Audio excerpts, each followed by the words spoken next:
रिमझिम गिरे सावन, सुलग सुलग जाए मन, भीगे आज इस मौसम में।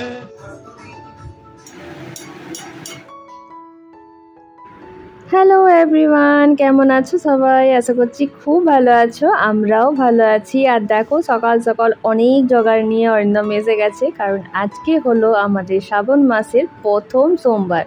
তাই অরিন্দম বলেছিল যে আজকে একদম তিনজনে একসাথে পুজোটা করব। তাই আজকে কিন্তু অরিন্দম পুরো ছুটি নিয়ে নিয়েছে সারা দিনের। আমরা আজকে সত্যিই ভীষণ খুশি হয়েছি, আমার ছেলে স্পেশালি, কারণ আমরা ভাবিনি যে অরিন্দম এরকম একটা সারপ্রাইজ দেবে।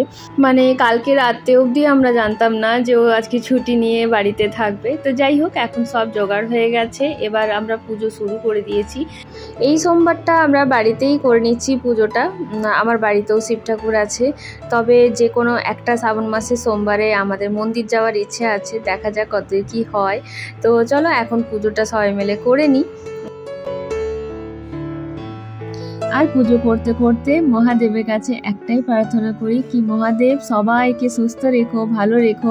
আর তুমি তো এই পৃথিবীকে বাঁচানোর জন্য বিষও গ্রহণ করেছিলে, তবে এখন তোমার সেই পৃথিবীর কিছু মানুষের মনগুলো বিষাক্ত হয়ে আছে, সেই বিষাক্ত মনের মানুষগুলোকে একটু সদ্বুদ্ধি দিও ভগবান।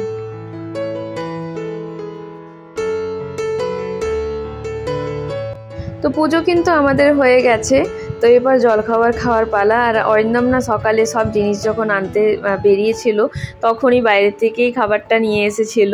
তো তখন আমাকে বললো যে না, আজকে পুজো টুজো করতে অনেকটা দেরি হয়ে যাবে, তাই ভাবলাম বাইরে থেকেই খাবারটা নিয়ে আসি। যাই হোক বাবা, এটা আমার খুব হেল্পই হয়েছিল। আর জলখাবারটা এনেছিল বোম্বে সুইট থেকে। যারা এখানে থাকো তারা নিশ্চয়ই জানো যে বোম্বে সুইটের জলখাবারের আইটেম মানে এই কচুরি আর আলু মটর দিয়ে একটা তরকারি, এটা দারুণ খেতে হয়।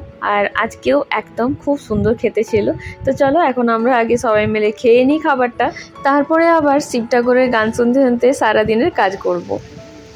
আর দেখো খাওয়া দাওয়ার পরে একটু ব্যালকানিতে এসে দেখছি কি অঝোরে বৃষ্টি নেমেছে। আজকে মনে হচ্ছে হ্যাঁ এটা শ্রাবণ মাস, কি সুন্দর লাগছে। আর ওই যে বেল গাছটা দেখিয়েছিলাম সেইটা, তবে এখন এত জোরে বৃষ্টি পড়ছে যে একটাও বেল এখানে কিন্তু দেখা যাচ্ছে না।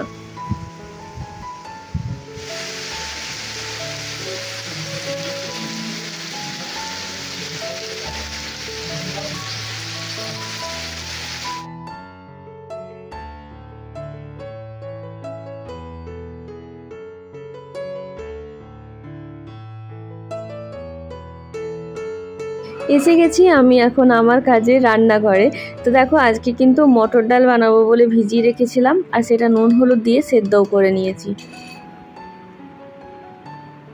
আর ছকবো হচ্ছে এই যে সব কিছু কাটা আছে। আর দেখো এখানে কেটে নিয়েছি ডুমো ডুমো করে ঝিঙে। 3টে ঝিঙের মধ্যে শুধু 2টো ঝিঙেই পেলাম। আর এখানে একটু আলু সেদ্ধ করে নিয়েছি, আজকে বানাবো ঝিঙে আলু দিয়ে পোস্ত।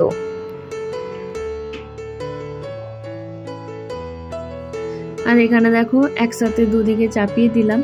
আর ভাতটা তো ওইদিকে হয়েই গেছে, সব থেকে আগে আমি ভাতটাই বানিয়ে নিয়েছিলাম। এবার একদিকে ডালটা ছকবো আর একদিকে পোস্তটা করে নেবো। আর ভাবছি গরম গরম কটা পাঁপড় ভেজে নেবো, তাহলেই ব্যাস হয়ে গেল। আর এখন পোস্তটাতে একটু জল দিয়ে ঝিঙেগুলো সেদ্ধ হতে দিলাম।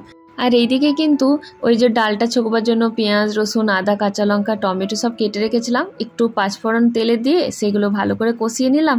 তারপরে দিয়ে দিলাম সেদ্ধ করে রাখা মটর ডালটা। আর মাঝে সাঝে না যেমন ছোলার ডালটা ভালো লাগে ভাতের সাথে, তেমন কিন্তু মটর ডালটাও বেশ ভালোই লাগে, খারাপ লাগে না।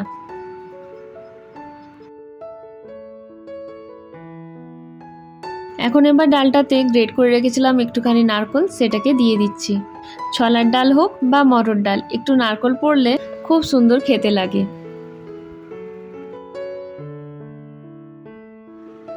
যেহেতু এটা ভাত দিয়ে খাওয়া হবে, তাই দেখো জলটা একটু বেশি দিয়েছি, একটু পাতলা করে বানালাম। যদি রুটি দিয়ে খাওয়া হতো তাহলে একটুখানি মোটা করে বানাতাম।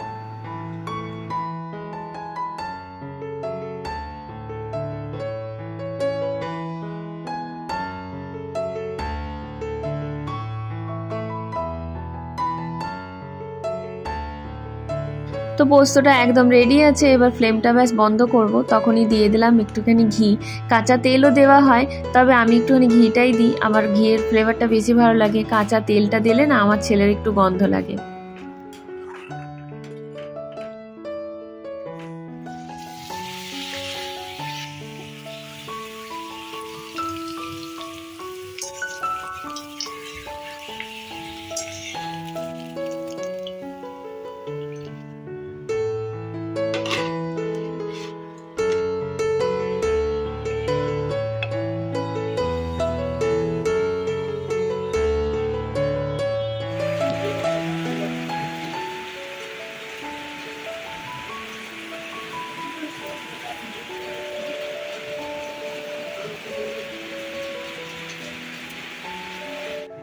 তো এখন সন্ধে হয়ে গেছে, বাইরে দেখলাম বেশ ঝমঝমিয়ে বৃষ্টি নামিয়েছে। সবাইকার আবদারে বানিয়ে দিলাম ছোলার ডালের পকোড়া।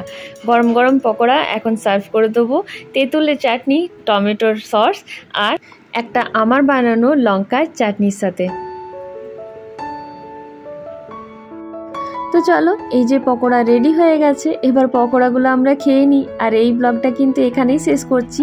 দেখা হবে একটা নতুন ব্লগে। সবাই সুস্থ থেকো, ভালো থেকো। আর যদি আমার ভিডিওগুলো ভালো লেগে থাকে তাহলে লাইক, শেয়ার আর কমেন্টটা করে দিও। Tata, bye bye, good night.